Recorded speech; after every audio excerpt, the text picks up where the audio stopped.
होता है इसमें कुछ स्पेशलाइज्ड सेल्स होते हैं जिनको हम नाम देते हैं गार्ड सेल्स।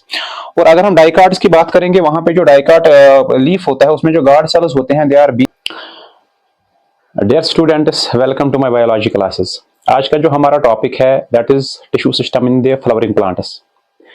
ये प्लांट एनाटॉमी का लेक्चर थर्ड है, क्लास 11th बॉटनी का। तो इससे पहले हमने वहाँ पे first lecture that is anatomy of the dicot leaf, और उसके बाद जो सेकंड लेक्चर था वहाँ पे that is anatomy of the monocot leaf. अब ये प्लांट एनाटॉमी का थर्ड लेक्चर है that is tissue system in the flowering plants. तो इसमें हमें जो डिफरेंट टिश्यू सिस्टम्स प्रेजेंट होते हैं प्लांट बॉडी में उनके बारे में यहाँ पे हमें डिस्कस करना है, डिटेल के साथ पढ़ना है कि कौन कौन सा टिश्यू सिस्टम वहाँ पे प्रेजेंट होते हैं। तो अगर हम बात करेंगे प्लांट्स की, वहाँ पे डिफरेंट टिश्यूज प्रेजेंट होते हैं, वहाँ पे different kinds of tissues present होते हैं जो एक दूसरे के साथ कोऑर्डिनेशन में काम करते हैं, जो एज ए यूनिट वहां पे वर्क करते हैं, जो एज ए यूनिट वहां पे फंक्शन परफॉर्म करते हैं। किसी एक पर्टिकुलर फंक्शन को परफॉर्म करने के लिए, किसी एक प्रोसेस या किसी फंक्शन को परफॉर्म करने के लिए वहां पे एक साथ काम करते हैं, कोऑर्डिनेशन में काम करते हैं। और ये जो वहां पे ग्रुप ऑफ टिश्यूज होते हैं जो एक दूसरे के साथ कोऑर्डिनेशन में वहां पे काम करते हैं, वो एक सिस्टम बनाते हैं जिसको हम नाम देते हैं टिश्यू सिस्टम। तो मीन्स यहाँ पे क्या होता है, जो प्लांट्स होते हैं इसमें बहुत सारे टिश्यूज प्रेजेंट होते हैं।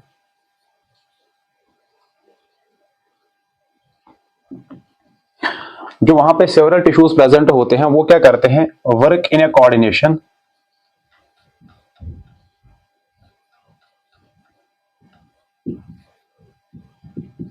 वो एक दूसरे के साथ कोऑर्डिनेशन में काम करते हैं एज ए यूनिट। वो एक यूनिट की तरह काम करते हैं, एक दूसरे के साथ कोऑर्डिनेशन में वहां पे काम करते हैं। किसके लिए? वो वहां पे एक पर्टिकुलर फंक्शन परफॉर्म करते हैं, to perform a particular function.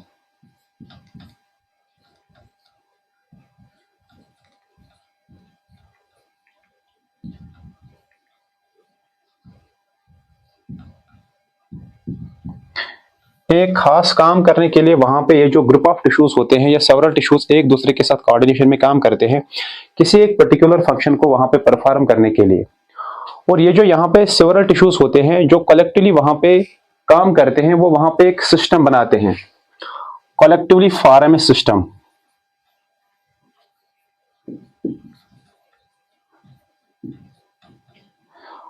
Collectively form A system, वो एक सिस्टम बनाते हैं जिसको हम नाम देते हैं टिश्यू सिस्टम।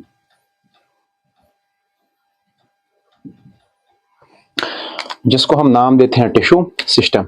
तो मीन्स यहाँ पे बहुत सारे टिश्यूज एक साथ मिल जाते हैं, कोऑर्डिनेशन में वहां पे काम करते हैं, यूनिट की तरफ किसी एक फंक्शन को परफॉर्म करने के लिए, एक पर्टिकुलर फंक्शन परफॉर्म करते हैं। वो कलेक्टिवली वहां पे एक सिस्टम बनाते हैं जिसको हम नाम देते हैं टिश्यू सिस्टम। जैसे ह्यूमन बॉडी की अगर हम बात करेंगे, वहां पे ग्रुप ऑफ सेल्स बन जाता है, वो टिश्यू बनाता है। टिश्यू एक दूसरे के साथ मिल जाते हैं, वो एक पर्टिकुलर ऑर्गन बनाते हैं, और वो पर्टिकुलर ऑर्गन वहां पे एक पर्टिकुलर फंक्शन परफॉर्म करता है। और जब इस बहुत सारे ऑर्गन्स एक दूसरे के साथ मिल जाते हैं, वो वहां पे एक सिस्टम बनाते हैं जिसको हम नाम देते हैं ऑर्गन सिस्टम। अगर हम एग्जांपल की बात करेंगे, जैसे रेस्पिरेटरी सिस्टम है, डाइजेस्टिव सिस्टम है, रिप्रोडक्टिव सिस्टम है, या जो नर्वस सिस्टम है, वहां पे बहुत सारे टिश्यूज या ऑर्गन्स एक साथ काम करते हैं जो वहां पे एक पर्टिकुलर सिस्टम बनाते हैं, जो एक पर्टिकुलर फंक्शन परफॉर्म करते हैं। सेम जो प्लांट बॉडी होती है वहां पे भी डिफरेंट टिश्यूज प्रेजेंट होते हैं जो एज ए यूनिट वहां पे काम करते हैं, फंक्शन परफॉर्म करते हैं। किसी एक पर्टिकुलर फंक्शन को परफॉर्म करने के लिए वो टिश्यूज वहां पे एक सिस्टम बनाते हैं जिसको हम नाम देते हैं टिश्यू सिस्टम। तो अगर हम प्लांट बॉडी की बात करेंगे, वहां पे जो डिफरेंट टिश्यू सिस्टम प्रेजेंट होते हैं on the basis of structure, function and location. किस बुनियाद पे? On structure, location and function. अगर हम स्ट्रक्चर, लोकेशन और फंक्शन की बुनियाद पे हम जो वहां पे डिफरेंट टिश्यू सिस्टम्स प्रेजेंट होते हैं उनको हम 3 बेसिक कैटेगरीज में डिवाइड करते हैं, या जो प्लांट टिश्यू सिस्टम होता है वहां पे इनको 3 कैटेगरीज या 3 टाइप्स में वहां पे डिवाइड करते हैं। तो इनको हम डिवाइड करते हैं कितने टाइप्स में? 3 टाइप्स। इनको हम डिवाइड करते हैं 3 टाइप्स में। और जो वहां पे फर्स्ट टाइप होता है, जो फर्स्ट टाइप होता है उसको हम नाम देते हैं एपिडर्मल और dermal tissue system.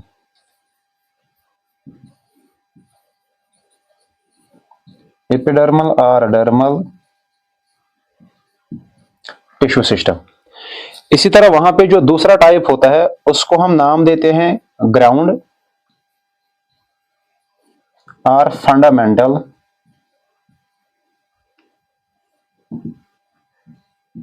Tissue system. और इसी तरह वहां पे जो थर्ड कैटेगरी होती है, थर्ड टाइप होता है, उसको हम नाम देते हैं वेस्क्यूलर और कंडक्टिंग टिश्यू सिस्टम।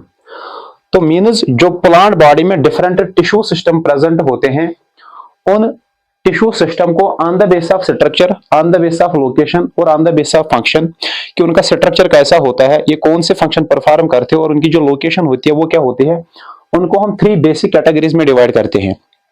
एक को हम नाम देते हैं एपिडर्मल टिश्यू सिस्टम, या उसको हम और एक नाम देते हैं that is dermal tissue system. जो दूसरा होता है उसको हम नाम देते हैं ग्राउंड टिश्यू सिस्टम, या उसको हम और एक नाम देते हैं that is fundamental tissue system. इसी तरह जो लास्ट वन है दैट इज वेस्क्युलर टिश्यू सिस्टम, या उसको हम और एक नाम देते हैं that is a conducting tissue system. ये मेन थ्री टिश्यू सिस्टम्स जो प्लांट बॉडी में प्रेजेंट होते हैं, जो बेसिक थ्री टाइप्स ऑफ जो टिश्यू सिस्टम्स प्रेजेंट होते हैं। तो अब हम स्टार्ट करते हैं। जो फर्स्ट टिश्यू सिस्टम होता है that is epidermal tissue system. जो इसमें फर्स्ट है that is epidermal tissue system.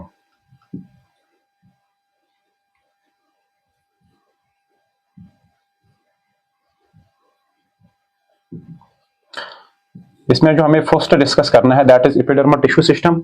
उसके बाद हम डिस्कस करेंगे ग्राउंड और फंडामेंटल टिश्यू सिस्टम, और लास्ट में हम डिस्कस करेंगे वेस्कुलर कंडक्टिंग टिश्यू सिस्टम। अब जो स्टार्ट करते हैं एपिडर्मल टिश्यू सिस्टम से, ये कहाँ पे प्रेजेंट होती है और इसकी जो लोकेशन होती है या उसकी फंक्शन क्या होती है और ये किन किन सेल्स का बना होता है, वहां पे कौन कौन सा पार्ट प्रेजेंट होता है, वो हमें डिस्कस करना है। ये जो एपिडर्मल टिश्यू सिस्टम होता है, it forms the outer most covering of the whole plant body. जो वहां पे प्लांट बॉडी होती है, आउटर मोस्ट कवरिंग, ये कहां पे प्रेजेंट होता है, ये क्या बनाता है, ये प्लांट बॉडी में आउटर मोस्ट कवरिंग बनाता है। Outer most covering of the plant body. जो वहां पे प्राइमरी प्लांट बॉडी प्रेजेंट होती है, उस प्राइमरी प्लांट बॉडी की जो आउटर मोस्ट कवरिंग होती है उसको हम नाम देते हैं एपिडर्मल टिश्यू सिस्टम। और ये जो प्लांट बॉडी में आउटर मोस्ट कवरिंग होती है that is epidermal tissue system. इसमें मेन थ्री कंपोनेंट्स होते हैं, थ्री कंपोनेंट्स।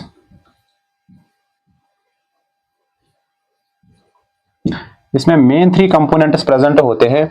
जो फर्स्ट कंपोनेंट प्रेजेंट होता है वहां पे उसको हम नाम देते हैं एपिडर्मिस, और जो वहां पे दूसरा कंपोनेंट इस एपिडर्मल टिश्यू सिस्टम में प्रेजेंट होता है दैट इज सिटोमेटा, और जो थर्ड कंपोनेंट वहां पे प्रेजेंट होता है दैट इज एपिडर्मल अपेंडेजेस, जिसमें ट्राइकोम्स और रूट हेयर्स आते हैं, that is epidermal appendages.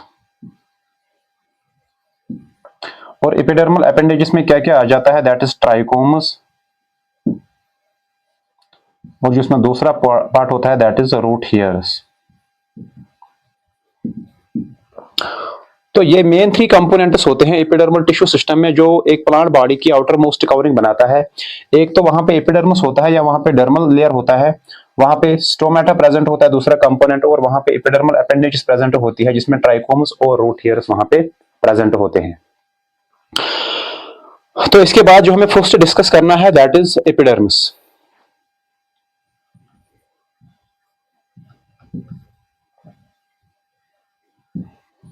Epidermis हम किसको कहते हैं और ये कहां पे प्रेजेंट होता है, और क्या ये जो किन सेल्स का बना होता है, ये कितने लेयर होता है, सिंगल लेयर होता है, मल्टी लेयर होता है, वो हमें एपिडर्मिस में वहां पे डिस्कस करना है।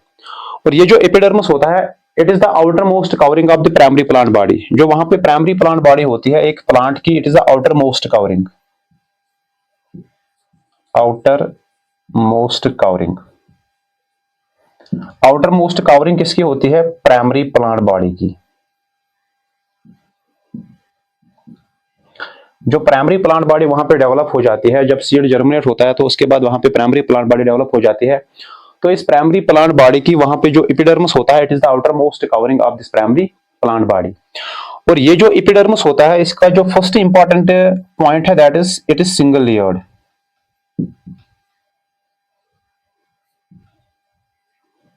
ये सिंगल लेयर्ड होता है, ये सिंगल लेयर्ड सेल्स का बना होता है, एक सिंगल सेल लेयर प्रेजेंट होता है, इसीलिए हम उसको नाम देते हैं सिंगल लेयर्ड। बट अगर हम जीरोफाइटस की बात करेंगे वहां पे ये जो एपिडर्मिस होता है इट इज मल्टी लेयर्ड। तो यहां पे हम लिख के रखेंगे जो जीरोफाइटस होते हैं वहां पे प्रेजेंट होता है मल्टी लेयर्ड। ये वहां पे प्रेजेंट होता है मल्टी लेयर्ड। जीरोफाइटस किन प्लांट्स को हम कहते हैं जो मोस्टली वहां पे उन एरिया में ग्रो करते हैं जहां पे वाटर स्कैरसिटी होती है या वहां पे लो अमाउंट में रेनफॉल होता है, जहां पे एरिड कंडीशंस होते हैं जैसे डेजर्ट्स होते हैं या विंडी एरिया होते हैं, वहां पे वाटर की बहुत ज्यादा कमी होती है। और वहां पे ये जो एपिडर्मिस होता है उन प्लांट्स में, फॉर एग्जांपल अगर हम कैक्टस की बात करेंगे जो जीरोफिटिक प्लांट है, वहां पे जो एपिडर्मिस होता है वो मल्टी लेयर्ड होता है, वो वाटर लॉस को प्रिवेंट करता है वहां से। ये उनकी अडाप्टिव फ्यूचर है, उनकी अडाप्टेशन है। इन जीरोफाइट्स में वो जो एपिडर्मिस होता है मल्टी लेयर्ड होता है। यूजुअली जो अदर प्लांट्स होते हैं इनमें जो एपिडर्मिस होता है ये सिंगल लेयर्ड होता है। अब ये जो एपिडर्मिस होता है ये किन सेल्स का बना होता है? It is composed of epidermal cells. Epidermal cells ये किन सेल्स का बना होता है? ये एपिडर्मल सेल्स का बना होता है। और ये जो एपिडर्मल सेल्स होते हैं ये एलोंगेटेड सेल्स होते हैं, एलोंगेटेड एपिडर्मल सेल्स। और ये जो एपिडर्मल सेल्स होते हैं दे आर कंपैक्टली अरेंज्ड। ये कंपैक्टली अरेंज्ड प्रेजेंट होते हैं, वहां पे कंपैक्टली अरेंज्ड होते हैं, वहां पे इंटरसेल्युलर स्पेस एब्सेंट होती है। तो मीन जो एपिडर्मिस होता है ये सिंगल लेयर्ड होता है, यूजुअली आउटर मोस्ट कवरिंग होती है प्राइमरी प्लांट बॉडी की। वहां पे जो जीरोफाइटस होते हैं वहां पे जो एपिडर्मिस होता है मल्टी लेयर्ड होता है। और ये किन सेल्स का बना होता है? एपिडर्मल सेल्स का बना होता है जो एलोंगेटेड एपिडर्मल सेल्स होते हैं and they are compactly arranged. वहां पे जो इंटरसेल्युलर स्पेसेस होते हैं वो एब्सेंट होते हैं। अब ये जो एपिडर्मल सेल्स वहां पे प्रेजेंट होते हैं दे आर पैरेनकाइमेटस सेल्स।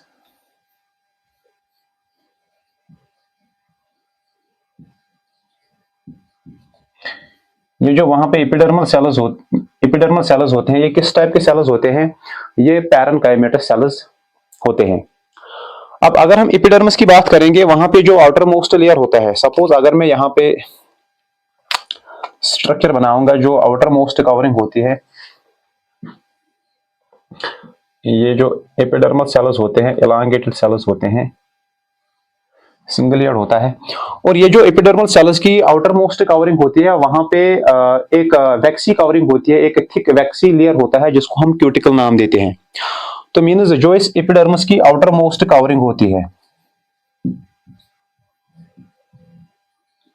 जो इस एपिडर्मिस की आउटर कवरिंग होती है it is covered by thick waxy layer.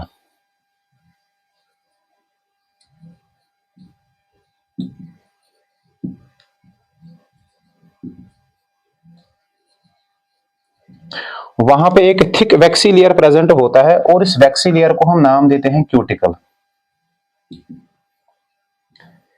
इस वैक्सी लेयर को हम नाम देते हैं क्यूटिकल। तो मीन जो यहाँ पे एपिडर्मल सेल्स होते हैं, एपिडर्मल लेयर होता है, इस एपिडर्मल लेयर के ऊपर वहां पे एक थिक वैक्सी लेयर प्रेजेंट होता है। और ये जो वैक्सी लेयर वहां पे प्रेजेंट होता है इस वैक्सी लेयर को हम नाम देते हैं क्यूटिकल। तो यहाँ पे ये एपिडर्मल लेयर है और यहाँ पे जो सेल है ये एपिडर्मल सेल है और यहाँ पे जो ऊपर ये थिक वैक्सी लेयर होता है दैट इज क्यूटिकल। ये यहाँ पे क्यूटिकल प्रेजेंट होता है। और ये जो क्यूटिकल यहाँ पे प्रेजेंट होता है ये वैक्सी लेयर प्रेजेंट हो, ये किस किस का बना होता है? एक तो इसमें फैट प्रेजेंट होता है और उसके साथ साथ वहां पे कुछ लिपिड्स प्रेजेंट होते हैं और लिपिड्स के साथ साथ वहां पे पॉलीसैकेराइड्स होते हैं। ये इन थ्री सबस्टेंसेस या इन थ्री कंपोनेंट्स का बना होता है जो वहां पे क्यूटिकल लेयर होता है। और ये जो वहां पे क्यूटिकल लेयर होता है उसकी फंक्शन क्या होती है क्यूटिकल लेयर की? It prevent water loss. ये मैं यहां पे लिखूंगा ऊपर, प्रिवेंट वाटर लॉस। ये पानी को लॉस होने से बचाता है, ये वाटर को वहां से प्लांट बॉडी से लॉस होने से प्रिवेंट करता है, उसको वहां पे बचाता है। और यहाँ पे जो एक इंपॉर्टेंट पॉइंट है regarding the epidermis is absent, जो वहां पे रिगार्डिंग द क्यूटिकल, जो क्यूटिकल होता है it is absent in roots, mean जो ये क्यूटिकल होता है एब्सेंट इन रूटस।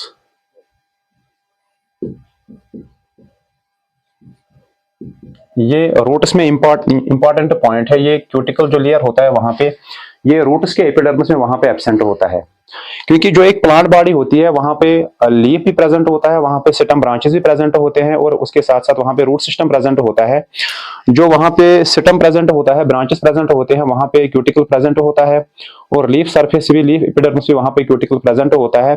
लेकिन अगर हम रूट्स की बात करेंगे, जो रूट्स होते हैं वहां पे, इन रूट्स में वहां पे जो क्यूटिकल लेयर होता है वो एब्सेंट होता है। तो मीनस अगर हम एपिडर्मिस की बात करेंगे, जो वहां पे फर्स्ट कंपोनेंट है एपिडर्मल टिश्यू सिस्टम का, outer most covering primary plant body की, ये सिंगल लेयर्ड होता है। और इन केस ऑफ जीरोफाइट्स, जो जीरोफिटिक प्लांट्स होते हैं, इनमें मल्टी लेयर्ड होता है, इंपॉर्टेंट पॉइंट है। और ये किन सेल्स का बना होता है, उनको हम नाम देते हैं एपिडर्मल सेल्स, जो इलांगेटेड और कंपैक्टली अरेंज्ड सेल्स होते हैं। और ये जो एपिडर्मल सेल्स होते हैं ये दीज आर पैरेन्काइमेटस सेल्स। और ये जो एपिडर्मल लेयर वहां पे होता है, उसकी जो आउटर कवरिंग होती है वहां पे एक थिक वैक्सी लेयर प्रेजेंट होता है, जिसको हम क्यूटिकल नाम देते हैं, जो फैट, लिपिड और पॉलीसैकेराइड्स का बना होता है। और ये क्यूटिकल क्या करता है, ये वाटर लॉस को प्रिवेंट करता है या वाटर को लॉस होने से बचाता है। बट ये जो क्यूटिकल होता है ये एब्सेंट होता है, किनमें, ये रूट्स में एब्सेंट होता है। इसके बाद जो इसमें दूसरा कंपोनेंट है दैट इज स्टोमेटा।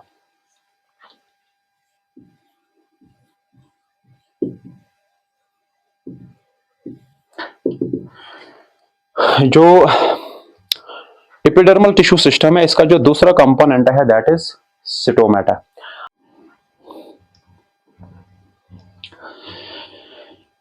एपिडर्मिस तो हो गया, अब हमें डिस्कस करना है सेकंड कंपोनेंट किसका, एपिडर्मल टिश्यू सिस्टम का। और सेकंड कंपोनेंट कौन सा है, दैट इज स्टोमेटा। अब हमें स्टोमेटा डिस्कस करना है। पहले हमें समझना है कि स्टोमेटा हम किसको कहते हैं और स्टोमेटा कहां पे प्रेजेंट होता है। जो स्टोमेटा होता है इट इज ए माइक्रोस्कोपिक पोर। ये माइक्रोस्कोपिक पोर या माइक्रोस्कोपिक पोर होता है, या स्मॉल माइक्रोस्कोपिक होल होता है, जो कहां पे प्रेजेंट होता है, that is present on the epidermis of leaf, जो लीफ के एपिडर्मिस पे प्रेजेंट होता है। आपने लीफ को देखा होगा, वहां पे लोअर सरफेस होती है, अपर सरफेस होती है। जो वहां पे अपर सरफेस या लोअर सरफेस होती है, वहां पे एपिडर्मल लेयर प्रेजेंट होता है, एपिडर्मिस प्रेजेंट होता है। और इस एपिडर्मिस सरफेस पे, एपिडर्मल सरफेस पे वहां पे माइक्रोस्कोपिक पोर्स होते हैं, जिनको हम नाम देते हैं स्टोमेटा। अब ये जो स्टोमेटा होता है ये क्या रेगुलेट करता है, और इसकी जो फंक्शन होती है वो क्या होती है, जो फर्स्ट फंक्शन है उसकी, that is regulate transpiration. Regulate ट्रांसफरेशन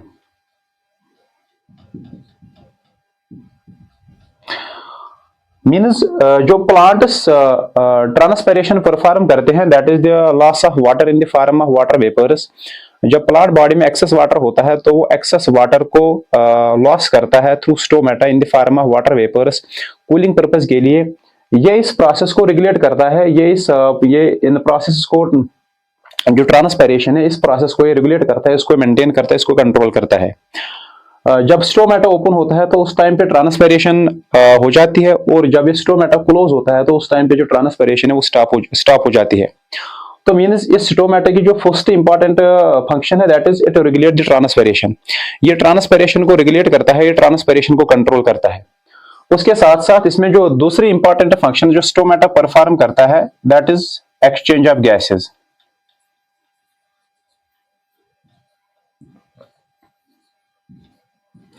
जो प्लांट्स कार्बन डाइऑक्साइड और ऑक्सीजन गैसेस एक्सचेंज करते हैं, फोटोसिंथेसिस प्रोसेस के दौरान कार्बन डाइऑक्साइड को एब्जॉर्ब करते हैं और ऑक्सीजन गैस को रिलीज करते हैं। और ये जो गैसेस एक्सचेंज होता है प्लांट बॉडी और एटमॉस्फेयर के दरमियान, ये किसके जरिए से होता है, ये इसी स्टोमेटा के जरिए से होता है। और यही स्टोमेटा इस गैसेस एक्सचेंज में मदद करता है, इस गैसेस एक्सचेंज में हेल्प करता है, इस गैस एक्सचेंज को कंट्रोल करता है, रेगुलेट करता है। तो ये दो इंपॉर्टेंट फंक्शन है, एक तो ये ट्रांसपरेशन को रेगुलेट करता है, नंबर सेकंड ये गैसेस एक्सचेंज को हेल्प करता है, एक्सचेंज ऑफ गैसेस में ये इंपॉर्टेंट रोल प्ले करता है। अब अगर हम स्ट्रक्चर की बात करेंगे, जो स्टोमेटा होता है इसका स्ट्रक्चर कैसा होता है।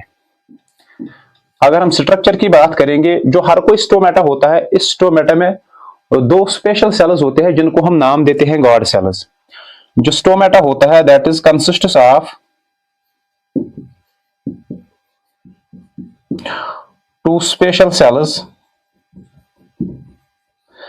वहां पे स्टोमेटा में वहां पे दो स्पेशल सेल्स होते हैं जिनको हम नाम देते हैं guard cells, called guard cells. तो मीन्स जो स्टोमेटा होता है, इस स्टोमेटा में कौन कौन सी सेल प्रेजेंट होती है या स्टोमेटा किन सेल्स का बना होता है? इट इज कंपोज्ड ऑफ और it consists of two special cells जिनको हम नाम देते हैं गॉड सेल्स।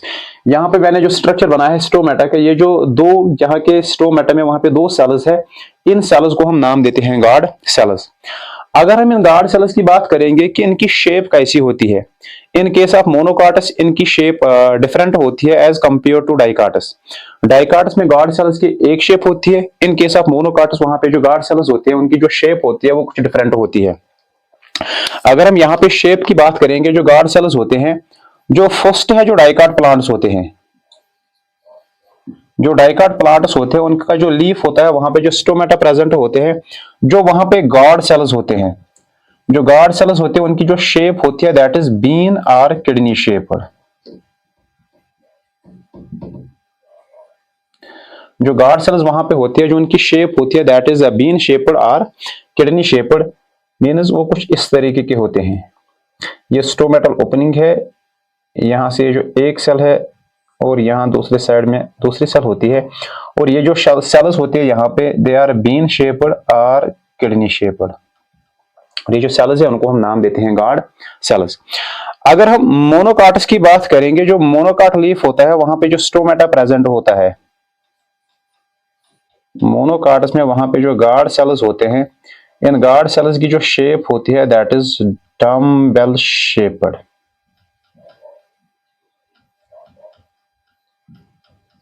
वहां पे जो स्टोमेटा होता है उसकी जो गॉड सेल्स होती है दे आर डम्बल शेप्ड, वो कुछ इस तरीके की होती है। जैसे आपने जिम सेंटर में डंबल देखा होगा, ऐसे ही गॉड सेल्स वहां पे प्रेजेंट होते हैं। इस शेप को हम नाम देते हैं डंबल शेप्ड। तो मीन्स डाइकार्ट प्लांट्स में गॉड सेल्स की शेप बीन या किडनी शेप्ड होती है, और इन केस ऑफ मोनोकार्ट प्लांट्स वहां पे जो स्टोमेटा प्रेजेंट होता है उसकी जो गॉड सेल्स होती है उनकी जो शेप होती है दैट इज डंबल शेप्ड। अब यहाँ पे इंपॉर्टेंट पॉइंट है कि जो गॉड सेल्स का जो आउटर लेयर और इनर लेयर होता है उसकी थिकनेस कैसी होती है। अगर हम यहाँ पे मैंने स्ट्रक्चर बनाया है कि ये जो गॉड सेल्स है, इस गॉड सेल के अंदर वहां पे क्लोरोप्लास्ट प्रेजेंट होते हैं जो वहां पे फोटोसिंथेसिस परफॉर्म करते हैं। लेकिन अगर हम गॉड सेल को देखेंगे, यहाँ पे एक तो यहाँ पे इनर लेयर होता है या इनर वॉल है जो वहां पे गॉड सेल है, और ये जो ये वॉल है दैट इज आउटर वॉल। अगर हम इन वॉल की थिकनेस को वहां पे डिस्कस करेंगे, और जो आउटर वॉल होता है गॉड सेल्स का दैट इज थिन। तो मीन्स यहां पे जो गॉड सेल्स है, गॉड सेल्स का जो आउटर वॉल होता है वो थिन होता है, और जो गॉड सेल्स का इनर वॉल होता है वो थिक होता है। Outer wall means that is away from the stomatal pore, और inner wall means that is towards the stomatal pore. तो मीन्स यहां पे जो गॉड सेल्स का इनर वॉल होता है ये थिक होता है as compare to outer wall. ये जो यहाँ पे इनर वॉल होता है गॉड सेल्स का ये थिक होता है,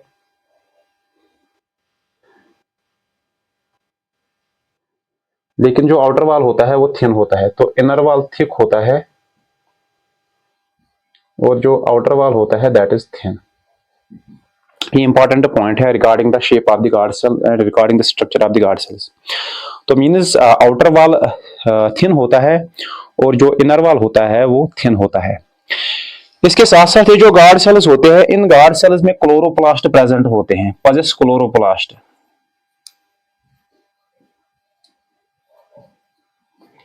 इन गॉड सेल्स में क्लोरोप्लास्ट प्रेजेंट होता है that help in the process of photosynthesis, जो प्रोसेस ऑफ फोटोसिंथेसिस में वहां पे मदद करता है। अब यहां पे उसके बाद अगर हम विसिनिटी की तरफ नजर डालेंगे, जो गार्ड सेल्स की विसिनिटी होती है वहां पे कुछ स्पेशलाइज्ड सेल्स प्रेजेंट होते हैं जिनको हम नाम देते हैं सब्सिडरी सेल्स। तो मींस गार्ड सेल्स के विसिनिटी में वहां पे कुछ स्पेशलाइज्ड सेल्स प्रेजेंट होते हैं जो स्पेशलाइज हो जाते हैं, जो मॉडिफाई हो जाते हैं in their shape, in their size या इन देयर स्ट्रक्चर। उन सेल्स को हम नाम देते हैं सब्सिडरी सेल्स। तो मींस जो गार्ड सेल्स की विसिनिटी होती है,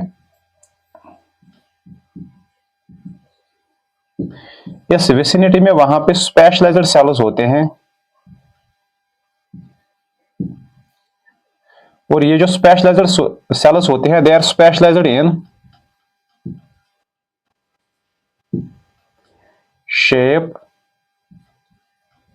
एंड स्ट्रक्चर। ये जो वहां पे विसिनिटी में कुछ सेल्स होते हैं जो स्पेशलाइज हो जाते हैं इन देयर शेप या इन देयर स्ट्रक्चर,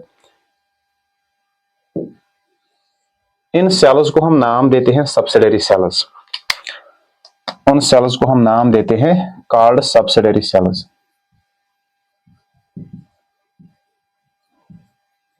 तो मींस यहां पे जो विसिनिटी में ये सेल्स है गार्ड सेल्स के अराउंड, इन सेल्स को हम नाम देते हैं सब्सिडरी सेल्स, जो गार्ड सेल्स के विसिनिटी में वहां पे प्रेजेंट होते हैं। और उसके सब्सिडरी सेल्स के वहां पे आउटर लेयर पे वहां पे प्रेजेंट एपिडर्मल सेल्स होते हैं, जिस लेयर में प्रेजेंट होते हैं, जो सिंगल लेयर थिक होता है, वन लेयर थिक होता है। तो इसके दरमियान जो एपिडर्मल सेल्स होते हैं, इनके दरमियान जो गार्ड सेल्स होते हैं और उसके साइड में वहां पे सब्सिडरी सेल्स होते हैं, ये स्टोमेटा स्ट्रक्चर को वहां पे बनाते हैं। तो अगर हम यहाँ पे स्टोमेटा स्ट्रक्चर को देखेंगे, यहाँ पे स्टोमेटा स्ट्रक्चर में वहां पे 3 कंपोनेंट्स है। जो फर्स्ट कंपोनेंट है दैट इज गार्ड सेल्स। तो मींस यहाँ पे स्टोमेटा में जो डिफरेंट कंपोनेंट्स होते हैं, जो फर्स्ट कंपोनेंट है दैट इज गार्ड सेल, और जिसमें दूसरा कंपोनेंट है दैट इज सब्सिडरी सेल, और जिसमें तीसरा कंपोनेंट है दैट इज स्टोमेटल पोर। तो ये एक कंप्लीट स्टोमेटा बनाते हैं, और इस कॉम्प्लेक्स स्ट्रक्चर को हम कलेक्टिवली एक नाम देते हैं दैट इज स्टोमेटल apparatus।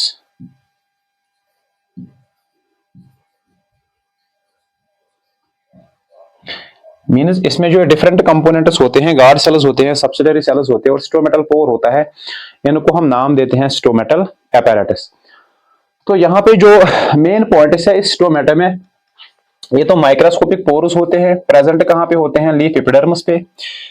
किस फंक्शन में इन्वॉल्व होते हैं, एक तो ट्रांसपिरेशन को रेगुलेट करते हैं और गैसेस एक्सचेंज को वहां पे रोल प्ले करते हैं। और ये जो स्ट्रक्चर इसका होता है, इसमें कुछ स्पेशलाइज्ड सेल्स होते हैं जिनको हम नाम देते हैं गार्ड सेल्स। और अगर हम डाइकार्ड्स की बात करेंगे, वहां पे जो डाइकार्ड लीफ होता है उसमें जो गार्ड सेल्स होते हैं they are bean or kidney shaped. अगर हम मोनोकार्ड्स की बात करेंगे, वहां पे जो गार्ड सेल्स होते हैं दे आर डंबल शेप्ड। और ये जो गार्ड सेल्स होती है, जो उनका आउटर वॉल होता है वो थिन होता है, लेकिन जो उसका इनर वॉल होता है दैट इज थिक। और इसमें क्लोरोप्लास्ट प्रेजेंट होते हैं that help in the process of photosynthesis. In guard cells के विसिनिटी में वहां पे कुछ स्पेशलाइज्ड सेल्स होते हैं जो चेंज हो जाते हैं, मॉडिफाई हो जाते हैं in their shape and in their structure. इन स्पेशलाइज्ड सेल्स को हम वहां पे नाम देते हैं सब्सिडरी सेल्स। तो अगर हम देखेंगे यहाँ पे एक तो स्टोमेटल पोर होता है इस स्ट्रक्चर में, और गार्ड सेल्स होते हैं और सब्सिडरी सेल्स होते हैं।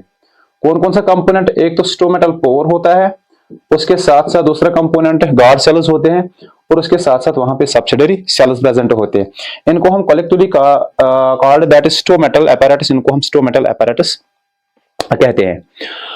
अब इस एपिडर्मल टिश्यू सिस्टम में जो लास्ट कंपोनेंट है that is the epidermal appendages, जिसमें हमें रूट हेयर्स और जो स्टंप हेयर्स होते हैं जिनको हम ट्राइकोम्स कहते हैं, वो हमें डिस्कस करना है।